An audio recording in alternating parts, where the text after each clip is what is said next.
Hello everyone and welcome back. My name is Mr. Cobalt, and in this video I'm going to go over a couple of practice problems where you can determine whether or not an element or ion is either going to be paramagnetic or diamagnetic. And in order to answer these sorts of questions, you're going to need to write the orbital diagram, or at least the valence, the valence section of that orbital diagram. So let's go ahead and get started. So in problem number one, I need to determine whether these are diamagnetic or paramagnetic. And so I'm going to write the Lewis dot structure, not the Lewis dot structures. I'm going to write the electron configurations. I'm going to write the shorthand electron configuration because everything up to the valence electrons is going to be paired up anyway. So we can just cut to the chase and look at the valence section, because that's where, if there's going to be any unpaired electrons, that's where they're most likely going to be. And so if we look at aluminum, so aluminum, the noble gas that comes before aluminum is neon. So we can write the Lewis dot structure or the electron configuration for neon or for aluminum with the brackets around neon. And so then follows, what follows that is going to be 3s2 and then 3p1. And so we have 2 electrons in the 3s and 1 electron in the 3p. If we write the orbital diagram for this, so here's our 3s, and then we have our 3p. And so we have 2 electrons, spin up, spin down. And then we have 1 electron here, and that's spin up. And so obviously, because we have the unpaired electron, then this is going to be paramagnetic. Okay. So what about sulfur? So we'll look at sulfur. Sulfur is in the same period as aluminum. It is going to have 16 valence electrons, so it is in the 6th group, okay, in the p block. So we're going to write that one as, again, neon is the core, and then here it's going to have 3s2, and then we have 3p4. So it's in group 6, it has 6 valence electrons, so we can do the orbital diagram for, again, the 3s and the 3p. So we have, again, 2 in the 3s, so that's paired, and then we have 4. So we're going to follow Hund's rule: 1, 2, 3, and then 4. Oops. 4. And so again, we have 2 unpaired electrons. So, my bad. So I forgot, we are dealing with charges here. So the aluminum 3 plus means we lost the 3 electrons. So that would be the orbital diagram for the aluminum 3 plus. We lost those 3 electrons, so we lost these. So the only thing left is the core electrons. They're all paired up, so this is going to be diamagnetic. Okay, so for sulfur, we gained 2 electrons.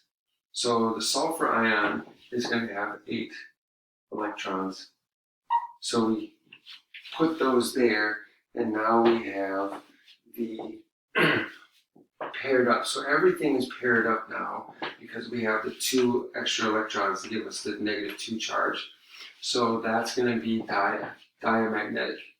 And what about iron 3? So if we look at iron 3, the previous noble gas for iron is going to be argon.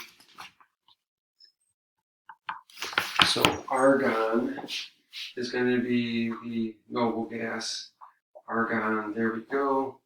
And then whatever follows argon is going to be 4s2, and then we have 3d6, and we have 6 electrons in the D. Now, remember with the transition elements, the first electrons taken out of your atom is going to be from the valence electrons. The valence electrons are removed first. So if I'm removing 3 electrons, then I'm going to remove these first, right? So this is going to be 6 there. So if I do my orbital diagram again, so this is going to be 4s, and then I got 1, 2, 3, 4, 5 for my 3d. So I'm going to have 2 in here, and then I have 6. So it's going to be 1, 2, 3, 4, 5, and then I'm going to pair that one up for 6. Now this is for iron, but I have iron 3+. So the first 2 electrons to be removed are going to be from the 4s.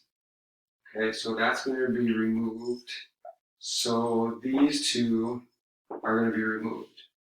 And then I have one more to remove. I'm going to remove it from here. So that one is going to be removed, giving me a full half sublevel. So this is what the orbital diagram would look like. And this is what the, oops, I should remove that and make that a 5. This is what the electron configuration is going to look like. Okay, and so we can see that from this one it's going to be paramagnetic. So iron here has magnetic properties. So that's the first problem. Okay, we can do the same thing for the second problem here. So let's look up cobalt. And the noble gas before cobalt is going to be again argon. And so cobalt is right next to iron. So it's going to be argon again. And then it's going to be 4s2, 3d7. That's your neutral atom. And if we draw the orbital diagram, so 1, 2, 3, 4, 5, this is going to be your 4s, and this is your 3d. Okay? And so we're going to have spin up, spin down for the first orbital, and then we're going to have spin up, spin up, spin up, spin up, spin up, that's 5, and then spin down, spin down. Okay, so that's for the neutral atom of cobalt. But this has a 2+ charge, so we're removing 2 electrons. So here, the electrons are going to be, again, removed first from the 4s. So this is where they would be removed from, and so we would remove that. You could either erase the whole thing or just put a 0 there. And so this would be the electron configuration of cobalt 2+, and you'll notice again that it's going to be paramagnetic because we have unpaired electrons. Okay, what about nitrogen? Nitrogen, again, the nitrogen follows helium, so nitrogen is in group 5. So we can put helium down, and then and so the valence electrons, we have 5 valence electrons because it's in group 5. So here's going to be 2s2, and then 2p3. Okay, so helium, and then our orbital diagram would look like this. 1, 2, 3. And so we have our 2s here and our 2p. We have 2 electrons, 1, 2, and we have 3 electrons here. 1, 2, 3. Okay, but we need to add 3 electrons because it's a -3 negative charge. So we're going to add 3 electrons, 1, 2, 3. So everything is paired up, so that means that this is diamagnetic. Okay. And finally, we have calcium 2 plus. So what is the noble gas vowel previous to calcium? That's going to be argon. So we're going to have argon. And then calcium is in group 2. It's going to be, I believe it's the 4th period. So it's in the 4th period, so that means it's going to be 4s. And it's got 2 valence electrons. So this is the neutral atom, but calcium has a 2 plus, so it's lost 2 electrons. What's the orbital diagram for this neutral atom?